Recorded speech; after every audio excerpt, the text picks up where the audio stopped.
La deuxième semaine du Vendée Globe 2012-2013 a plutôt mal commencé. Jérémy Béillot sur Maître Coq doit se résoudre à abandonner. La tête de vérin de sa quille est cassée et n'est pas réparable. Après 7 jours de course, il ne reste que 15 skippers sur les 20 du départ.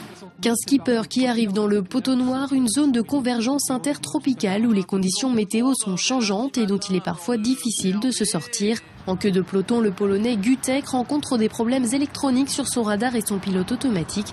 Des outils indispensables quand on navigue en solitaire. Finalement, le skipper annonce son abandon le soir même. Mercredi, la tête de la course sort du Poteau Noir et les premiers passent l'équateur. Armel Lecléache, François Gabard, Bernard Stamm et Vincent Rioux naviguent enfin dans l'hémisphère sud. Dans le même temps, la direction de course signale que 7 skippers viennent de recevoir une pénalité. Les concurrents soumis au dispositif de séparation de trafic et qui permet d'éviter les collisions dans les zones où la circulation maritime est importante ont emprunté un rail réservé aux cargos. Jean Lecam, Dominique Vavre, Javier Sanso, Tanguy Delamotte, Mike Golding, Jean-Pierre Dick et Zbigniew Gutowski, désormais hors course, sont concernés. Ce qui ne fait pas particulièrement plaisir aux skippers de Synertia. Et je pense aussi que l'organisation devrait réfléchir un peu à ce qui se passe là.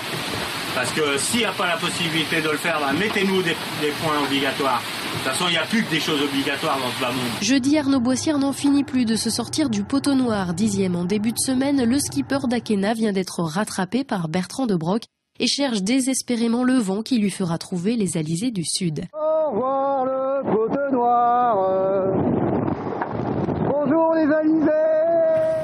À l'avant de la course, Bernard Stamm répare son génois et espère rattraper les leaders qui commencent à longer les côtes brésiliennes pour contourner l'anticyclone de Sainte-Hélène. Alessandro Di Benedetto est lui bon dernier et avance tranquillement, alors qu'à l'avant les choses se compliquent pour Vincent Rioux qui vient de percuter un objet métallique. Armel Lecléache reste seul en tête, derrière lui François Gabard et Jean-Pierre Dick sont au coude à coude pour la deuxième place. À l'issue de cette deuxième semaine de course, les 14 skippers restants ont encore plus de 20 000 milles à parcourir, soit près de 37 000 kilomètres.